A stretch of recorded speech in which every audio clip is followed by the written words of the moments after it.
I'm going to talk to you about white people who do jazz. Back when I did stand-up comedy, I used to have a hidden inside joke only for other stand-up comedians where I'd lean in really close and tell them that stand-up comedy is a lot like jazz. White people are great at it. Let's just go with that premise for a second, that there are white people who are good at jazz. I believe that premise. Brad Meldau's Highway Rider is my perfect 3 a.m. dysphoria brain vibe. But if a white person is good at jazz, what are they good at?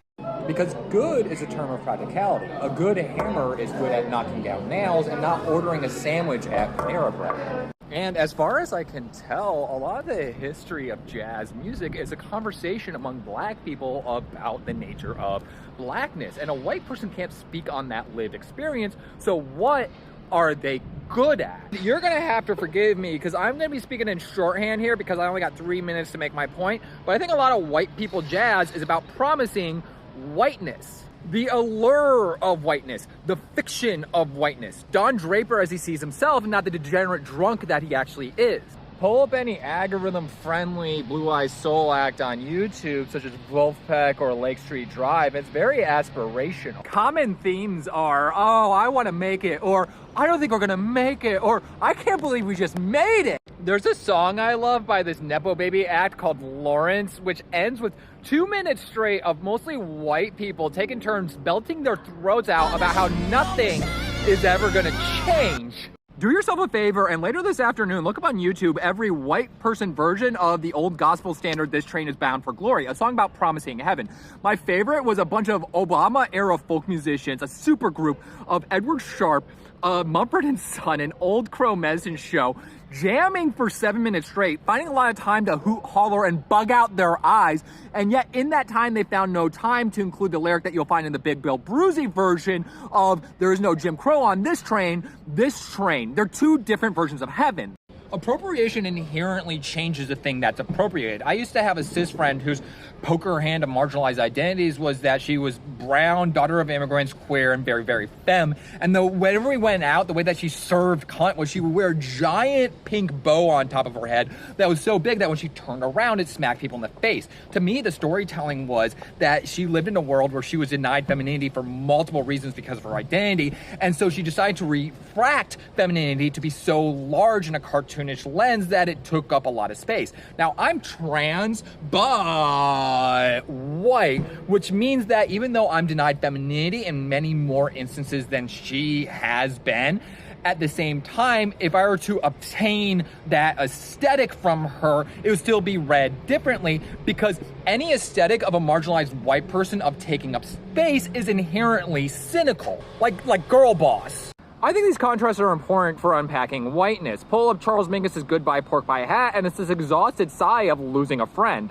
And contrast that to Stan Kenton applying the melon baller of whiteness to the Afro-Cuban standard, the peanut vendor. What you have is a song that's so hollow and empty that's used as a parody of elevator music on The Simpsons, and yet it's so jaunty and enjoyable that it kind of becomes a party that you want to join.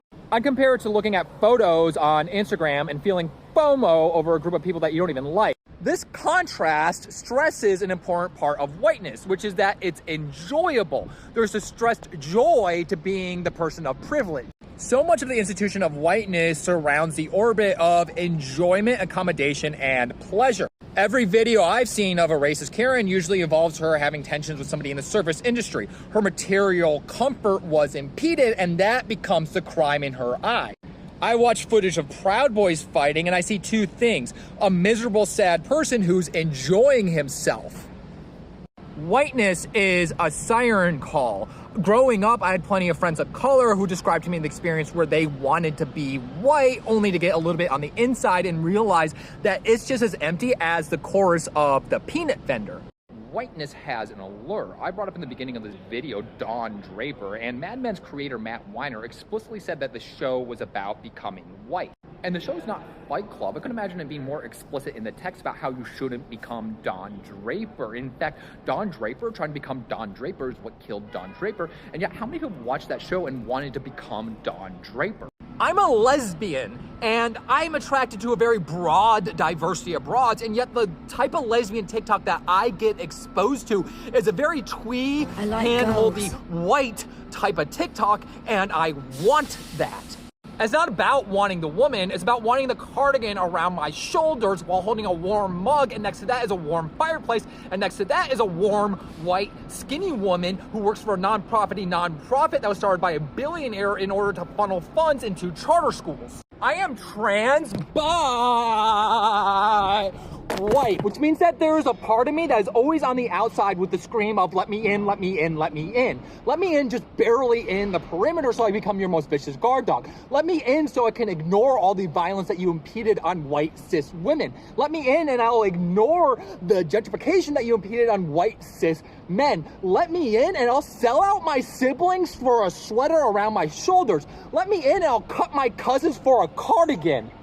Desire is never just about desire. In your own time, ask yourself this question: why does so much porn take place in mansions? So, what should you do? Should you engage with white people, Jazz? Unfortunately, I'm just a flat image on the screen. I can't assign to you your taste. But just for you, I wrote the answer on a piece of paper and I slipped it underneath the glass of your phone. And if you take your phone and put it on the ground and you break it with a rock, you can be able to pull out the answers that you desperately crave.